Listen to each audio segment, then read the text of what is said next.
Good afternoon, Toastmasters. Good afternoon. My icebreaker today will be a brief memoir.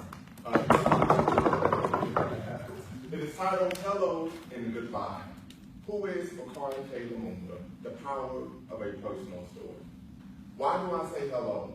Well, this is my icebreaker speech. Why do I say goodbye? This will be the last day that I'll be meeting with you all. This evening I will be moving and taking my talents to Columbus. However, who is Bakari Lumumba? This is a story of resilience, agency, and of course, self-determination. But Bakari Lumumba was not always Bakari Lumumba. I was born right here in Dayton, Ohio, at St. Elizabeth Medical Center on September 26, 1998. I've been as James Thomas Holt. I'm the son of a preacher, the youngest of 3 children, and my parents' favorite, by the way, and I have evidence to substantiate that. And I'm the only one they bought a car for. I didn't have to cut the grass when I was 17. That's because my older brother moved out. And I'm the only one my mother breastfed. Okay? That's the evidence that I'm the favorite, I'm the favorite of 3. But I'm also, I've been considered a radical, an activist, heck, I'm even an atheist. But most importantly, I'm a father and a Pan-Africanist. And at a very early age, I never identified myself as an American.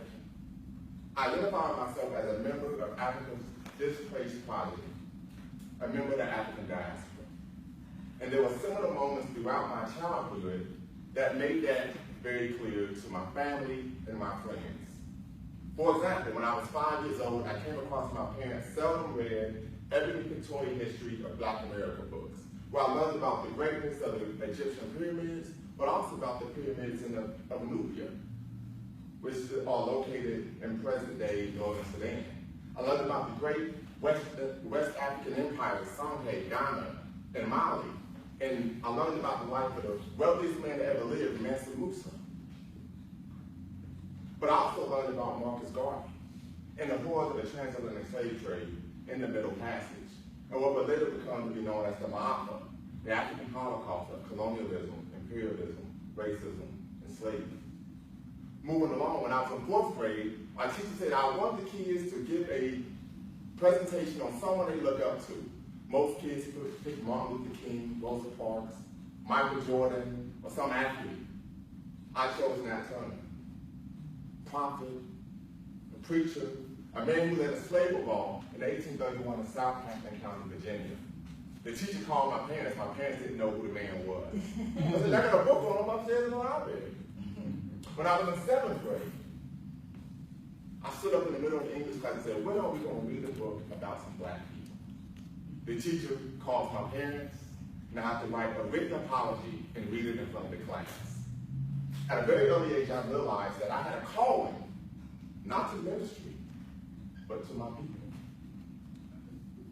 And so in July of 2008, I legally changed my name from James Thomas Holt to Bakari Lumumba. And as you can imagine, my family was very thrilled of this, right? But in African culture, names have meaning, and a name is something that you're supposed to live up to. So what does Bakari mean? Well, first off, its origin is Kiswahili, okay? And Bakari, the literal interpretation of Bakari is one who will succeed. And I hope that I'm living up to that. Secondly, Kamani means king or great man.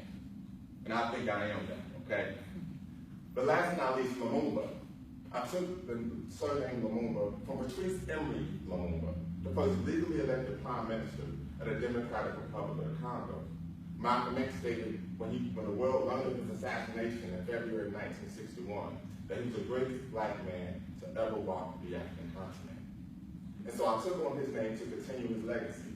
And my son routinely reminds me of how proud he is of me for doing so. And so I'm going to leave you with a quote from William Kipling in his poem, Death. And it states, if you can meet triumph in disaster and treat those 2 impostors the same, then you have truly achieved greatness. Thank you.